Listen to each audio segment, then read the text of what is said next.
Hello, I'm your piano tutor Gabriel, and today we're having a look at The Butterfly from Grieg's Lyric Pieces, Opus 43, published in 1906.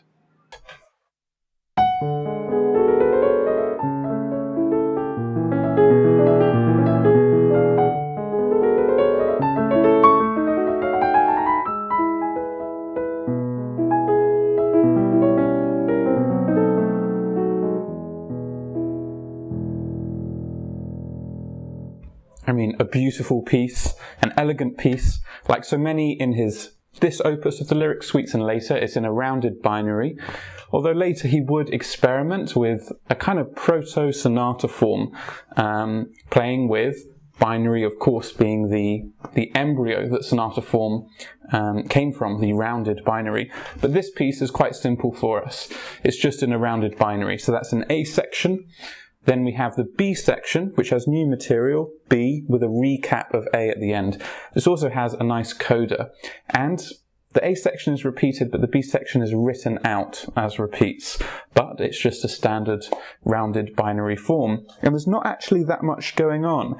We have this chromatic ascending theme, which resolves onto a downward arpeggiation of the tonic here. And then A major. And then we have it answered with a little bit more drama here, suspended harmonies. Augmented harmony back to the dominant. And it repeats. Then we have this sort of coda.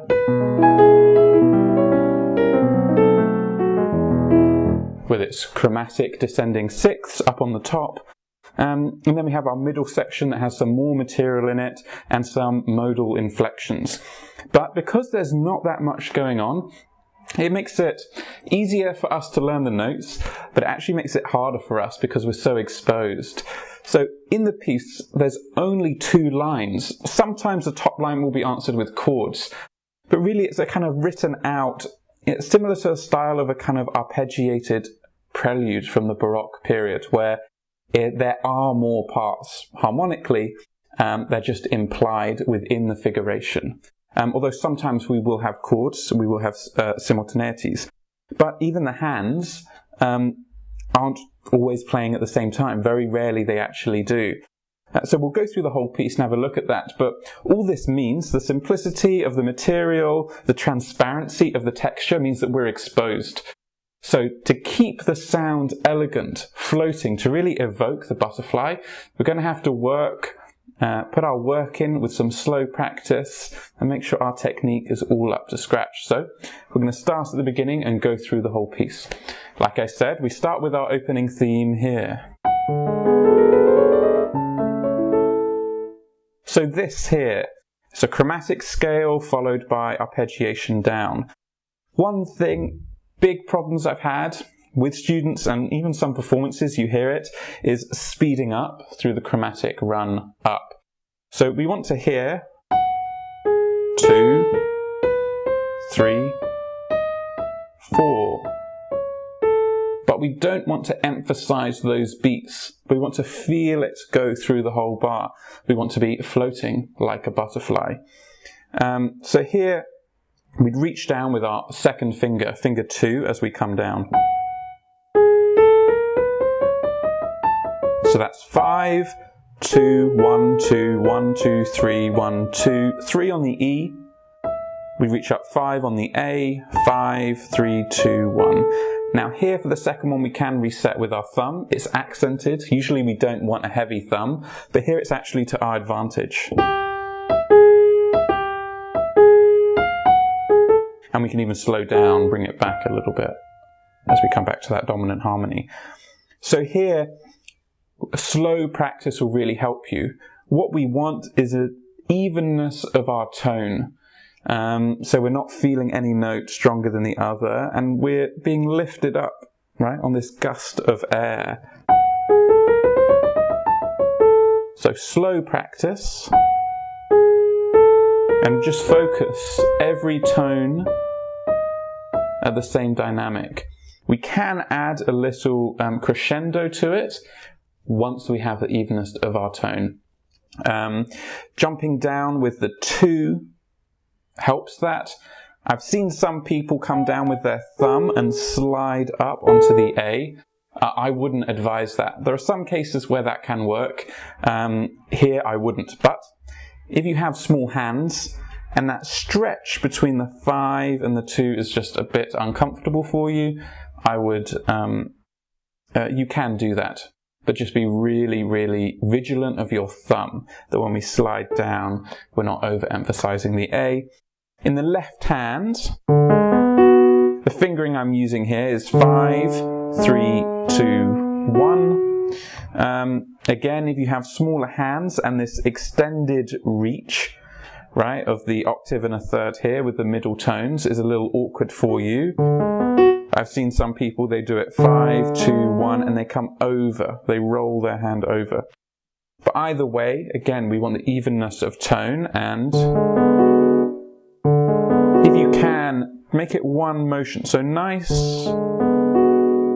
and slow when we practice, but eventually almost grace notes, but still very light and with a roll of our wrist. Like this. Alright, so that's that. Then we have its answer. We have our accents with a little bit more drama. The right hand fingering is very simple. Here, again, we have an octave and a third. It's harder to roll over our thumb because we have a big leap here. You can jump, right? But no matter how you do it, whether you roll over or whether you do a little hop, just making sure we have this circular motion in the wrist so it's all nice. This music is about being light. It's about floating. Tiny butterfly floating on the wind. Although we use a large extent of the keyboard or we may be loud, everything has to be delicate. The piece is so delicately composed and the material is so economical in the way it's used that this is very, very important. And everything goes for the coda at the end of the section. Now here, we're going to have to activate our wrist here. We have the middle section, our middle theme.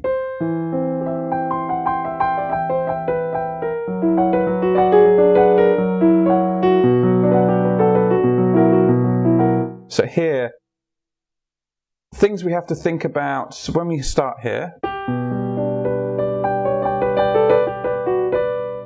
We don't want to hear the top broken. We want to hear two lines, these chiming chords in between, and this one line going down. It's written as one voice. Really, it's two voices. We have this modally inflected descending line, and these chimed chords underneath. Rolling our wrist like this just gets it nice and even. And do a slow practice on that. Not broken. And we can just practice our thumb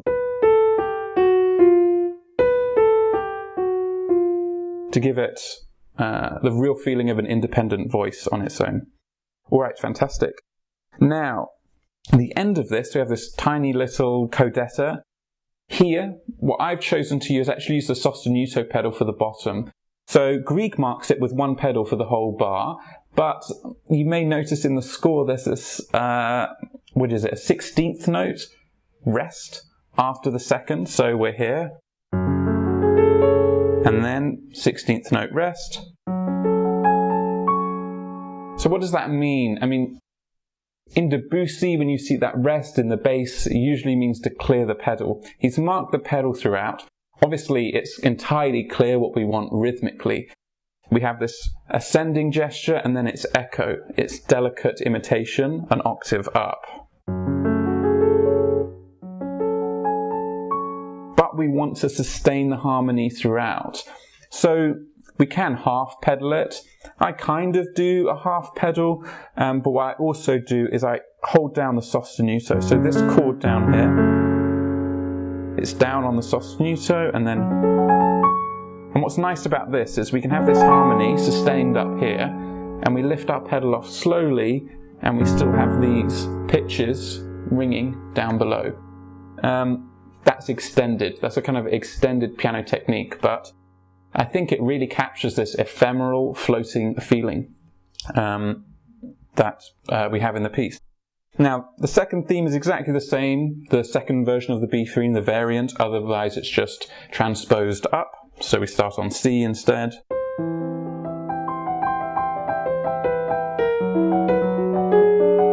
Allowing this voice to be its own musical continuity. Like that. Now here, we pull back on the tempo and we need a very light touch.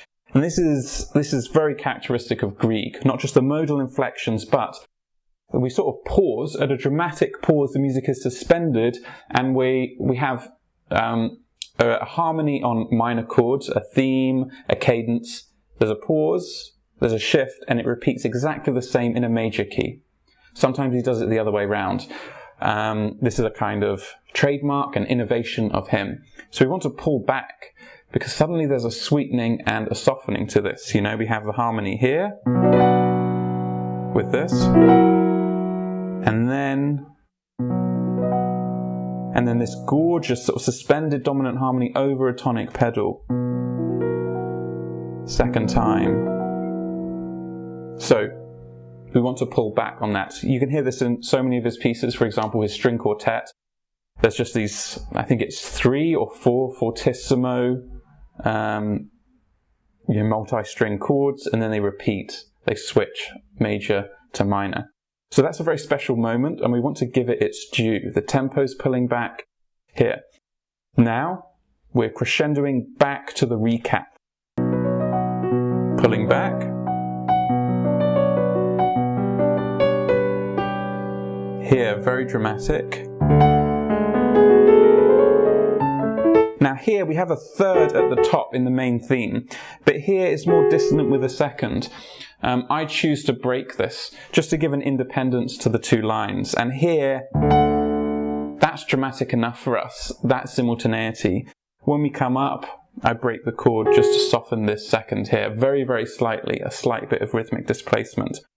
And then the A theme is exactly the same. The only thing I'll say about the coda at the end, the second repeat that we have, the written out repeat, we have this pause.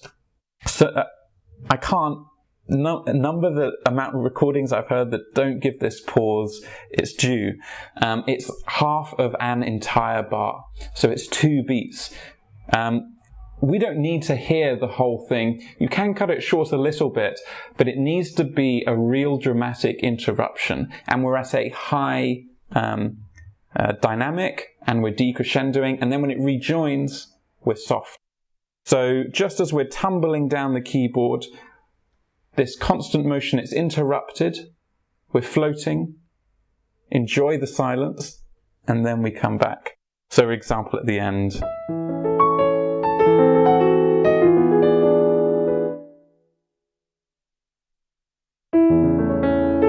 And then nice and softer when we come back here at the very, very end. And that's really it. It's a gorgeous piece, it's a beautiful piece, perfect for an intermediate level, but there's lots of things going on there that we can really focus on at quite an advanced level. And the kind of surface level dexterity that we need can be accomplished with an even tone, with a slow practice. The whole piece is really about agility and keeping it light. In some ways, although musically it's quite different, it's similar to Ravel in that sense. Obviously Ravel, a lot more complex, a lot more virtuosic, but we want that really, really light touch. And then the piece can really sound like a butterfly. So that's it, that's all I have to say. If you have any questions, please write them down in the comments and I will get to them. You can find a resource and my addition to this with a link in the description. Depending on when you see this video, I may or may not have any availability in my teaching schedule, but if that's something that you're interested in, I do offer online classes. So please feel free to contact me. My details will be in the description below. And that's all I have to say. Enjoy the piece. Good luck with your practice. Now you'll hear a full performance of the piece along with my own, something special, a little bit extra, a recomposition, a rearrangement of the work. All right, good luck, and I'll see you in the next one.